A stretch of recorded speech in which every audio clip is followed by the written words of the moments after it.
Hello साथियों, स्वागत है आप सभी का आपके अपने YouTube चैनल अरविंद वेदलान क्लासेस में। तो दोस्तों, आज हम जो बात करेंगे प्राचीन भारत के इतिहास की बात करेंगे, जिसमें सबसे प्रमुख आज जो बताया जाएगा वो है मगध के बारे में। मगध के इतिहास की आज हम बात करेंगे। तो मगध का जो इतिहास है ये बहुत ही शानदार है। आज हम इस वीडियो में मगध के बारे में जानेंगे, मगध के राजाओं के बारे में जानेंगे, मगध जो था ये क्यों शक्तिशाली था, ये सब बात हम आज इस वीडियो में करेंगे। ठीक है, तो वीडियो आपके लिए बहुत ही इंपॉर्टेंट है और इंटरेस्टिंग भी है, इसीलिए वीडियो को पूरा देखिएगा। और जो साथी चैनल से नया जुड़ा है, चैनल को सब्सक्राइब जरूर कीजिए। ठीक है, चलिए शुरू करते हैं हम मगध का इतिहास। तो अगर हम मगध के इतिहास को जानें तो सबसे पहले हमें मगध के बारे में प्रारंभिक जो जानकारी मिलती है वो कहां से मिलती है? वो मिलती है अथर्ववेद से।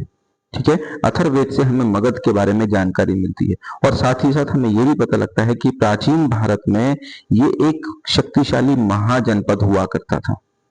ठीक है, तो मगध एक महाजनपद था और साथ ही साथ ये एक बहुत शक्तिशाली महाजनपद था, जिसकी जानकारी हमें अथर्ववेद से मिलती है।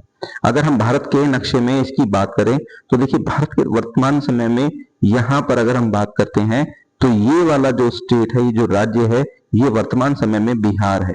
ठीक है, तो बिहार ही, और बिहार साथ ही साथ ये बिहार का जो लगा हुआ, बिहार के साथ जो लगा हुआ कुछ हिस्सा था, और पूरा बिहार जो था ये मगध महाजनपद कहलाता था।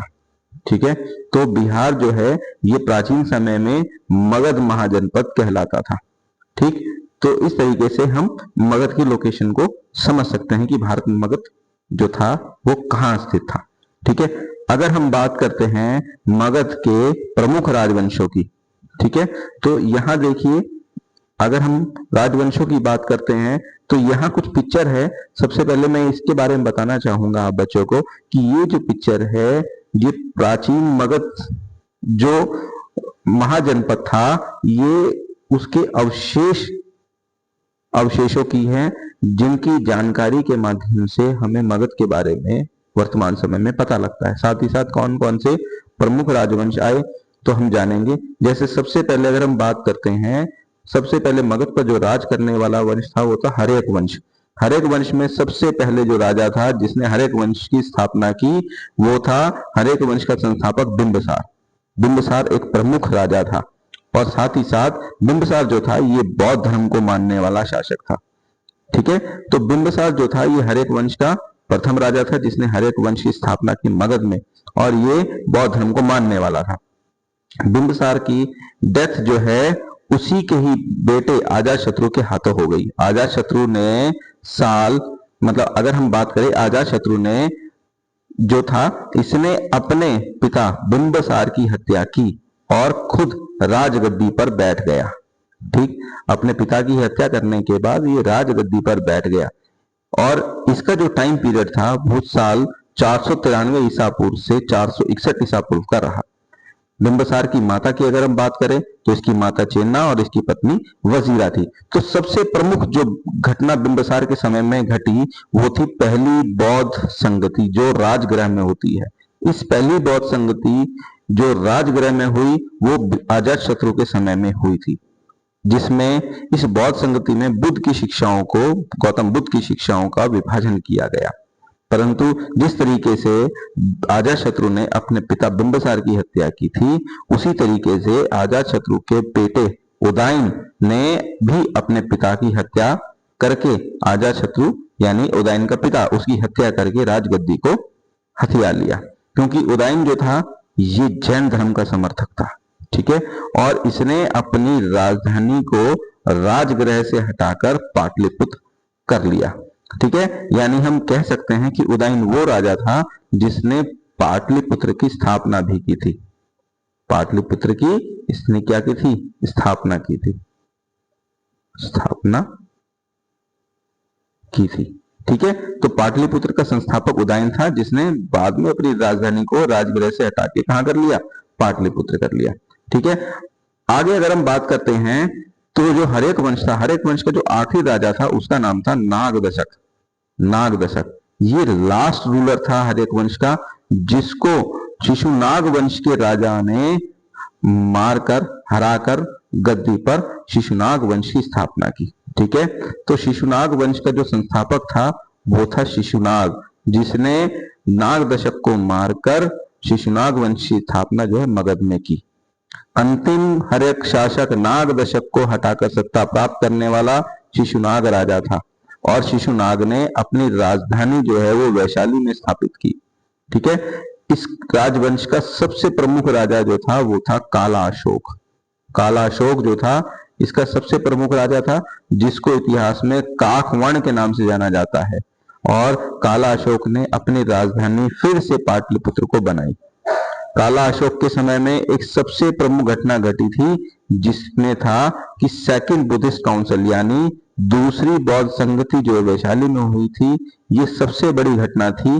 किसके समय में? काला अशोक के समय में। यानी काला अशोक जो था उसने दूसरी बौद्ध संगति का आयोजन करवाया। कहां पर? वैशाली में। इस बौद्ध संगति में बौद्ध संघ का विभाजन हो गया, एक स्थविर कहलाया और दूसरा महासांघिक कहलाया। ठीक है, तो जिस तरीके से अजात शत्रु के समय में पहली बौद्ध संगति हुई, उसी तरीके से काला अशोक के समय में दूसरी बौद्ध संगति होती है। अंतिम अगर हम शासक की बात करते हैं तो अंतिम शासक जो था इस शिशुनाग वंश का वो था नंदीवर्धन। ठीक है, नंदीवर्धन अंतिम शासक था। इस नंदीवर्धन को हटाकर अगला जो शासक जो राजवंश आता है वो आता है कौन सा? वो आता है नंदवंश। नंदवंश जो है ये सबसे प्रमुख राजवंश था, जिसने शिशुनाग वंश को हटाकर मगध को कंट्रोल किया। तो इस वंश का जो संस्थापक था वो था महापद्म नंद। महापद्म नंद एक सबसे शक्तिशाली राजा था, जिसे उपाधि दी गई थी एक रात की और क्षत्रियों का विनाशक की। महापद्म नंद को क्षत्रियों का विनाशक भी कहा जाता है और इसे एक रात कहा जाता है।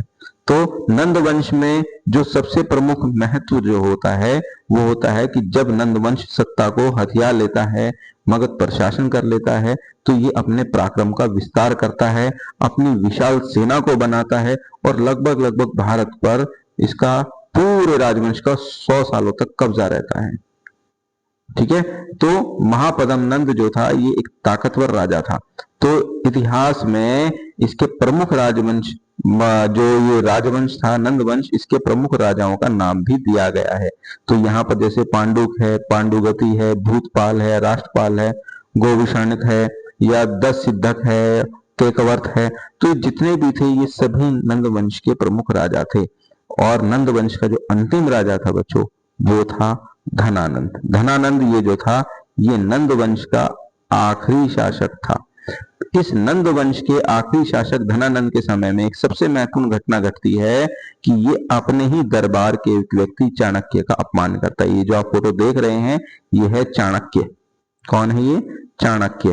ठीक है, ये नंद राजा धनानंद के दरबार का व्यक्ति होता है, जिसकी धनानंद बड़ा ही इसको अपमानित करता है और दरबार से इसको निष्कासित कर देता है। चाणक्य इस अपमान का बदला लेने के लिए बड़ा बेचैन होता है और चाणक्य धनानंद को हराने के लिए एक बच्चे को तैयार करता है जिसका नाम होता है, देखिए यहाँ फोटो में देख रहे हैं ये चाणक्य है, और एक बच्चा जिसे चाणक्य तैयार करता है जो है चंद्रगुप्त मौर्य। चंद्रगुप्त मौर्य। तो ये चंद्रगुप्त मौर्य जो है इसे चाणक्य कहां ले जाता है? इसे चाणक्य ले जाता है तक्षशिला। तक्षशिला ले जाता है, तक्षशिला ले जाता है इसको और वहां पर इसको तैयार करता है। तो चाणक्य जो है ये तक्षशिला में चंद्रगुप्त मौर्य को शस्त्र की और शास्त्र की दोनों विद्या देता है। ठीक है, और फाइनली जब चाणक्य इसको तैयार कर देता है तो ये चाणक्य की सहायता से चंद्रगुप्त मौर्य धनानंद को हरा देता है और मगध के ऊपर अब किसका शासन होता है? वो होता है चंद्रगुप्त मौर्य का, जो आगे चलकर मौर्य वंश की स्थापना करता है। मौर्य वंश की स्थापना करता है। तो यहाँ एक बहुत बड़ा परिवर्तन आता है। ये देखिए, आपको मैं यहाँ पर एक फोटो दिखाऊंगा। ये देखिए, ये एक फोटो है इस तरीके से चंद्रगुप्त मौर्य जो है स्वयं को युद्ध के लिए तैयार करता है। ठीक है, तो यहाँ पर चंद्रगुप्त मौर्य का टाइम पीरियड शुरू हो जाता है। तो मौर्य वंश की स्थापना होती है यहाँ पर, ठीक है, धनानंद को हराने के बाद। लेकिन अगर हम मगध के इतिहास को फ्लो चार्ट से, इसके राजवंश को फ्लो चार्ट से समझें, तो ये देखिए मगध पे सबसे पहले हर्यक वंश आए। हर्यक वंश में बिंबिसार आया, उसका पुत्र अजातशत्रु आया, और फिर उदयन आया जिसने राजधानी पाटलिपुत्र ट्रांसफर कर ली। फिर इनके बाद मगध पर जो दूसरा वंश आता है वो शिशुनाग वंश आता है, जिसमें पहला राजा होता है शिशुनाग। फिर उसके बाद काला अशोक जिसको काकवण कहते हैं, और अंतिम राजा जो था नंदीवर्धन था। मैंने बताया था कि दूसरी सेकंड जो बुद्धिस्ट काउंसिल यानी बौद्ध संगति जो होती है वो काला अशोक के समय में होती है, दूसरी बौद्ध संगति, ठीक है। और पहली बौद्ध संगति अजातशत्रु के समय में होती है राजगृह में, दूसरी बौद्ध संगति होती है काला अशोक के समय में, कहां पर, वैशाली में, वैशाली में, ठीक है। इसके बाद जो आगे वंश आता है वो आता है नंद वंश, जिसमें सबसे प्रमुख राजा होता है महापद्म नंद। महापद्म नंद को हम एक रात की उपाधि भी देते हैं और इसे हम क्षत्रियों का विनाशक भी बोलते हैं। परंतु जो अंतिम राजा था वो था धनानंद, ठीक है। धनानंद अंतिम राजा था जिसको चाणक्य जो है, चाणक्य की सहायता से चंद्रगुप्त मौर्य जो है पराजित करता है और मौर्य वंश की स्थापना की जाती है, ठीक है। तो यहाँ पर देखिए फ्लो चार्ट से आपको समझ में आया होगा। इसके साथ अगर हम बात करते हैं, देखिए सबसे शक्तिशाली महाजनपद मगध, एक छोटी सी रिवीजन के माध्यम से जानेंगे, फिर से हम रिवाइज करते हैं। हर्यक वंश सबसे पहला, फिर उसके बाद शिशुनाग वंश और फिर नंद वंश। आगे अजातशत्रु के समय में पहली बौद्ध संगति होती है। काला अशोक जो शिशुनाग वंश का होता है उसके समय में दूसरी बौद्ध संगति होती है। महापद्म नंद ये है नंद वंश का संस्थापक था, और धनानंद जो था ये नंद वंश का आखिरी शासक था, जिसको चंद्रगुप्त मौर्य जो है हटाकर नंद वंश को समाप्त कर देता है और मौर्य वंश की स्थापना होती है। ठीक है साथियों, तो इस तरीके से उम्मीद करता हूँ आपको समझ में आया होगा। वीडियो कैसी लगी, अगर वीडियो अच्छी लगी तो कमेंट जरूर कीजिए। तो जो साथी चैनल से नए जुड़े हैं चैनल को सब्सक्राइब कीजिएगा, वीडियो को लाइक कीजिएगा। मिलेंगे फिर हम किसी और इंटरेस्टिंग वीडियो पर। अपना ध्यान रखिए। Thank you very much.